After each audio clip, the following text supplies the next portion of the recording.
kayo, yung pamilya nyo, kamag-anak nyo, choice nila yan. Yung nagbenta sila ng droga, choice nila yan. Yung naging drug lords and drug dealers sila, choice din nila yan.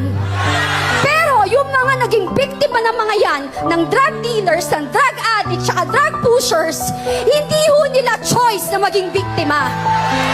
Mas ipaglaban nyo ang 2 taong ginahasa, 5 taong ginahasa, lolang ginahasa, ang pinatay na walang kamalay-malay. Yun ang ipaglaban nyo. Yun ang masakit. Kasi pinaglalaban nyo, kriminal. Mga kilala ko, nagbebenta ng 3 sachet kasi ang kita sa bawat sachet ay 50 pesos times 3, that's 150, pambaon po nila. Pambaon na ibinibigay sa mga anak. So, hindi talaga usaping pang drug addict, usaping pantawid sa kahirapan para sa edukasyon ng anak dahil wala nang pagkakataon. No? Meron ako makilala na nagbebenta ng mga tingi-tingi dahil meron silang porsyento doon at yung porsyento bukod sa pambaon para sa nangangatal na sikmura.